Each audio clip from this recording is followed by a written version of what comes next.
Isang kinikilalang haligi ng entertainment industry ang namaalam kaninang madaling araw.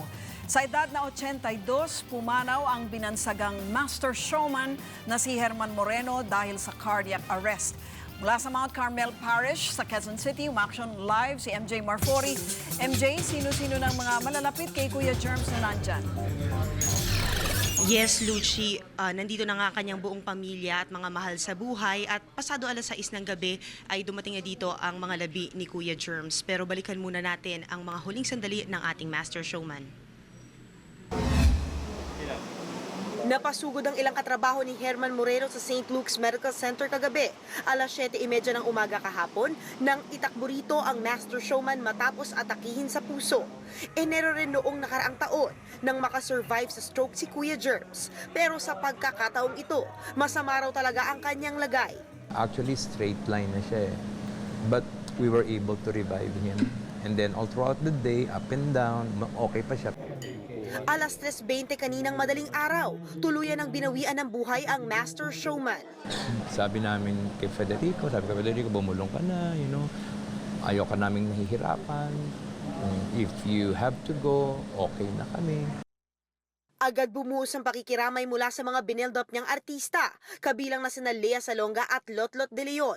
Si Judy Ann Santos na kabilang sa binansagang Tuesday group ng That's Entertainment, kinilala si Kuya Germs sa dami na nabigyan nito ng pagkakataon sa industriya. Si Billy Crawford sinabing, "You will always be my father, and I will always be your makulit and adopted son." Habang si Iza Calzado ng Monday Group, nagbirong wag muna siyang i-guest sa unang Master Showman episode sa Langit. Hindi rin napigilan ng mga anak-anakan niyang nagsisugod sa ospital na maging emosyonal. It's more than a father and a mother and a friend to me. Walang ni isang sama ng loob po kaming naramdaman sa kanya. Lahat maganda. Napakabuting tao po ni tatay. Nagpapasalamat ang pamilya sa mga nagdadasal para sa kanilang ama, pero aminado silang mahihirapan silang magpatuloy ulit. Sabi nga nila, hindi lang loss ng family namin, loss siya ng industriya natin.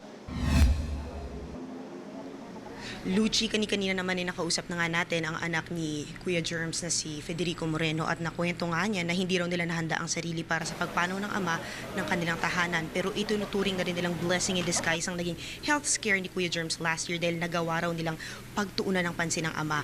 Ang mga artistang mga napasikat din ni Kuya Germs noon ay nakausap niya na rin muli at nakabonding hanggang sa kanyang mga huling sandali. At kahit mahina na si Kuya Germs last year, napuntahan din daw niya ang lahat ng mga ninais niyang showbiz events. Napuntahan at nabigyan pa siya ng surprise birthday party ng mga kasamahan sa industriya.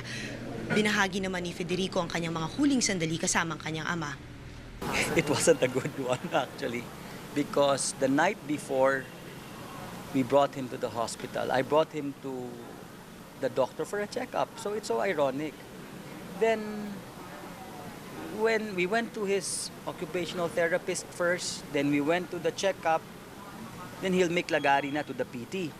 So, nung nandun kami sa pahiwalay na kami dun sa check-up, tapos na yung check-up, "Opa, I'll go ahead mauda na ako." He didn't utter a word.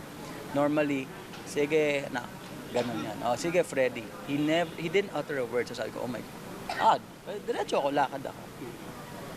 That was the last time I saw him. Lucy, bukas na nga sa publiko ang viewing para sa mga labi ni Kuya Germs dito sa Mount Carmel sa Quezon City. Mamaya naman mag-meeting na ang pamilya niya. Sina Federico kung kailan nila ilalaga ang mga labi ni Kuya Germs sa Loyola Memorial sa Marikina katabi ng kanyang ina at mga kapatid. Lucy? Maraming salamat, MJ Marfori. Be sure to come back. Use 5 everywhere. Copyright 2016.